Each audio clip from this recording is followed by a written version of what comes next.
کہ ضرور دیا کیجیے۔ تو آئیے ناظرین چل کر آج کے اس خوبصورت موضوع کی تفصیلات جاننے کی کوشش کرتے ہیں۔ ناظرین گرامی، حضرت امام حسین اتمام حجت فرما چکے تھے۔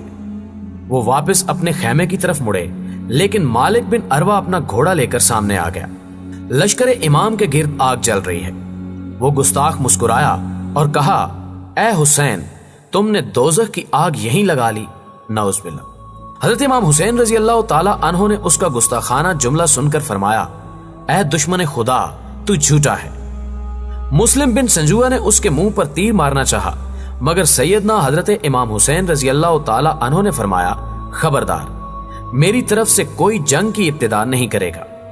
یہ فرما کر امام عالی مقام نے اپنا دست مبارک بارگاہ خداوندی میں اٹھایا اور عرض کیا، یا اللہ، عذاب دوزخ سے قبل اس گستاخ کو دنیا کی آتش میں مبتلا کر دے۔ ابھی امام عالی مقام کے اٹھے ہاتھ نیچے نہیں آئے تھے کہ مالک بن عروہ کے گھوڑے کا پاؤں زمین کے سوراخ میں پھنس گیا۔ وہ گھوڑے سے گرا، اس کا پاؤں رکاب میں الجھا، گھوڑا اسے لے کر بھاگ کھڑا ہوا اور اسے آگ کی خندق میں ڈال دیا۔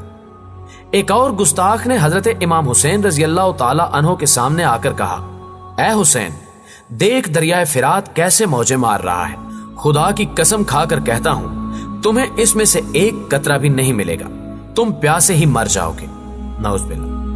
امام علی مقام نے پھر بارگاہ الہی میں عرض کیا، یا اللہ، اس کو پیاسا مار دے۔ آپ رضی اللہ تعالی عنہ کا یہ فرمانا تھا، اس گستاخ کا گھوڑا بھی بھاگ کھڑا ہوا۔ وہ شخص گھوڑے کو پکڑنے کے لیے دوڑا، اچانک اس پر پیاس کی شدت غالب آ گئی اور العطش العطش پکارنے لگا۔ لوگ پانی اس کے منہ کو لگاتے تھے، لیکن وہ پانی کا ایک قطرہ تک پی نہیں پاتا تھا، حتیٰ کہ وہ اسی طرح پانی پانی پکارتا مر گیا۔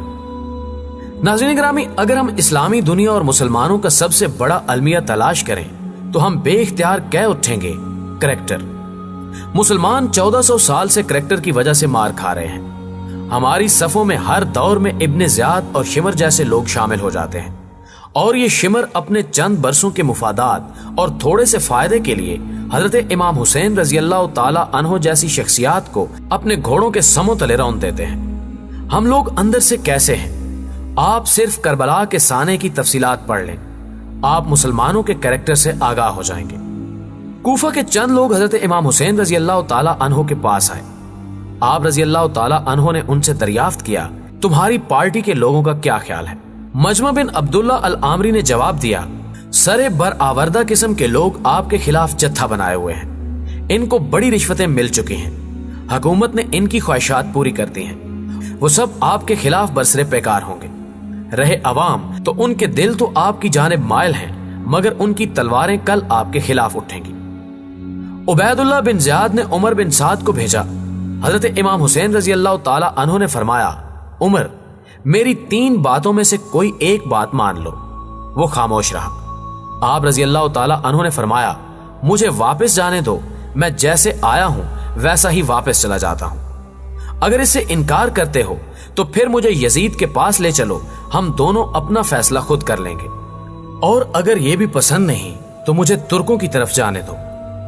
عمر بن سعد نے یہ پیغام ابن زیاد تک پہنچا دیا۔ عمر بن سعد کا خیال تھا ہمیں حضرت امام حسین رضی اللہ تعالی عنہ کو یزید کے پاس بھیج دینا چاہیے، مگر شمر نہیں مانا۔ اس کا کہنا تھا حضرت امام حسین رضی اللہ تعالی عنہ کو آپ کا حکم ماننا چاہیے۔ یہ بات حضرت امام حسین رضی اللہ تعالی عنہ تک پہنچا دی گئی۔ آپ رضی اللہ تعالی عنہ نے فرمایا، میں یہ نہیں کروں گا۔ عمر بن سعد حضرت امام حسین رضی اللہ تعالی عنہ سے لڑنے کے لیے تیار نہیں تھا۔ ابن زیاد نے شمر کو بھیج دیا اور اسے حکم تھا، اگر عمر جنگ کے لیے تیار نہ ہوا تو اسے قتل کر دو اور اس کی جگہ لے لو۔ حضرت امام حسین رضی اللہ تعالی عنہ اور ان کے ساتھیوں پر پانی بھی بند کر دو۔ امام عالی مقام اور ان کے ساتھی سب تلواریں حمائل کیے ہوئے تھے۔ حضرت امام حسین رضی اللہ تعالی عنہ نے اپنے ساتھیوں سے کہا، پانی پی لو، اپنے گھوڑوں کو بھی پلاؤ اور دشمنوں کے گھوڑوں کو بھی پانی پینے دو۔ عمر بن سعد اور شمر نے حضرت امام حسین رضی اللہ تعالی عنہ اور ان کے ساتھیوں کا 9 محرم کی شام گھیراؤ کر لیا۔ اس رات حضرت امام حسین رضی اللہ تعالی عنہ نے اپنے اہل خاندان کو وصیت کی، اپنے ساتھیوں کے سامنے تقریر کی اور ان کو اختیار دیا، آپ جانا چاہیں تو چلے جائیں۔ آپ رضی اللہ تعالی عنہ نے فرمایا، میں دشمنوں کا تنہا ہدف ہوں، لیکن ان کے بھائیوں صاحبزادوں اور بھائیوں کے صاحبزادوں نے جواب دیا، آپ رضی اللہ تعالی عنہ کے بعد ہماری زندگی بیکار ہے، اللہ ہم کو وہ نہ دکھائے جسے ہم پسند نہیں کرتے۔ حضرت عقیل رضی اللہ تعالی عنہ کے صاحبزادوں نے کہا، ہماری جانیں، ہمارے مال اور ہمارے اہل و عیال سب آپ رضی اللہ تعالی عنہ پر قربان ہوں، جو انجام آپ رضی اللہ تعالی عنہ کا ہوگا وہی ہمارا ہوگا۔ آپ رضی اللہ تعالی عنہ کے بعد ہمارے زندہ رہنے پر تف ہے۔ جمعے کے دن صبح کی نماز حضرت امام حسین رضی اللہ تعالی عنہ نے ادا کی۔ بعض روایات کے مطابق ہفتے کا دن تھا۔ آپ کے ساتھیوں میں 32 سوار اور 40 پیدل تھے۔ حضرت امام حسین رضی اللہ تعالی عنہ اپنے گھوڑے پر سوار ہوئے۔ آپ رضی اللہ تعالی عنہ نے قرآن کریم اپنے سامنے رکھ لیا۔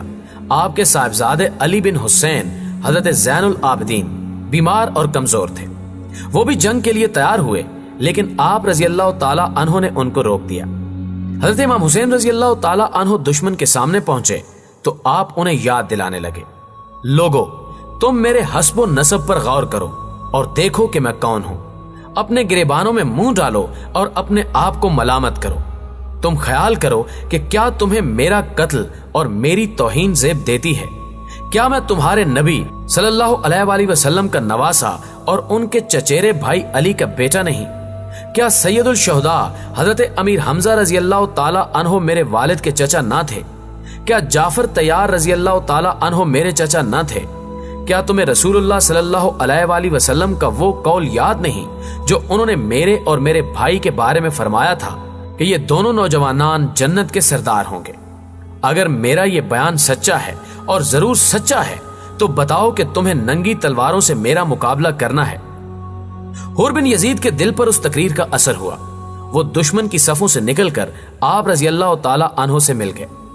شمر آگے بڑھا اور حضرت امام حسین رضی اللہ تعالی عنہ کے رفقا پر حملے شروع کر دیے۔ آپ رضی اللہ تعالی عنہ کے ساتھ ہی آپ کے سامنے جنگ کرتے رہے۔ آپ رضی اللہ تعالی عنہ ان کے لیے دعا کرتے رہے۔ وہ تمام آپ رضی اللہ تعالی عنہ کے سامنے شہید ہو گئے۔ آخر میں شمر نے آواز لگائی، اب حسین کی باری ہے، انتظار کس چیز کا ہے؟ یہ آواز سن کر ذرا بن شریک آپ رضی اللہ تعالی عنہ کی طرف بڑھا اور آپ کے شانہ مبارک پر وار کیا۔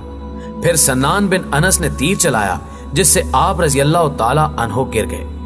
شمر آپ رضی اللہ تعالی عنہ کی طرف بڑھا اور پیچھے سے وار کر کے سر مبارک تن سے جدا کر دیا۔ حضرت امام حسین رضی اللہ تعالی عنہ کی شہادت کے بعد ان کے جسم اطہر کو دیکھا گیا تو اس پر نیزوں کے 33 نشان تھے، جبکہ دوسری ضربوں کے اس وقت 34 آثار تھے۔ حضرت امام حسین رضی اللہ تعالی عنہ کے ساتھ 72 جانثار شہید ہوئے۔ حضرت امام حسین رضی اللہ تعالی عنہ جس روز شہید ہوئے وہ عاشورہ جمعہ کا دن تھا، محرم کا مہینہ اور سن 61 ہجری تھا۔ آپ کی عمر مبارک اس وقت 56 سال 5 ماہ اور 5 دن تھی۔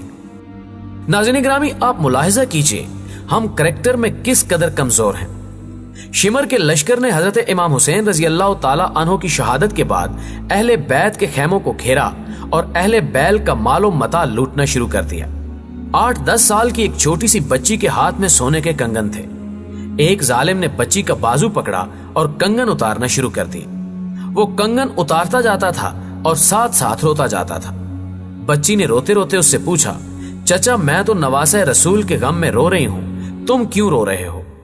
اس بدبخت نے جواب دیا، میں جب آپ کے خیموں کو آگ سے جلتا دیکھتا ہوں، حضرت امام حسین رضی اللہ تعالی عنہ کا لاشا دیکھتا ہوں، حضرت علی رضی اللہ تعالی عنہ شیر خدا کے خاندان کو کربلا کی ریت پر خون میں لت پت دیکھتا ہوں تو میری آنکھیں ابل آتی ہیں۔ بچی نے پوچھا، پھر چچا آپ میرے کنگن کیوں اتار رہے ہیں؟ بدبخت نے جواب دیا، میں یہ کنگن اس لیے اتار رہا ہوں کہ یہ اگر میں نہیں اتاروں گا تو کوئی دوسرا اتار لے گا۔ ناظرین گرامی، آپ ہم مسلمانوں کا کریکٹر ملاحظہ کیجئے۔ واقعہ کربلا کے برسوں بعد کوفہ کے چند علماء کرام حضرت زین العابدین کے پاس آئے اور آپ سے پوچھا، حضرت یہ فرمائیے گا کیا ہم مسلمان مچھر مار سکتے ہیں؟ آپ نے اداس لہجے میں جواب دیا، آپ کیسے لوگ ہیں؟ آپ نے حضرت امام حسین رضی اللہ تعالی عنہ کو کربلا میں شہید کر دیا لیکن مچھر مارنے کے لیے فتویٰ تلاش کر رہے ہیں۔ ہم آج بھی ایسے ہی ہیں، ہم بڑے سے بڑا ظلم کرتے ہوئے ایک سیکنڈ نہیں سوچتے۔ اس ملک میں 10 برسوں میں 50,000 بے گناہ لوگ مار دیے گئے، کسی نے کسی سے نہیں پوچھا،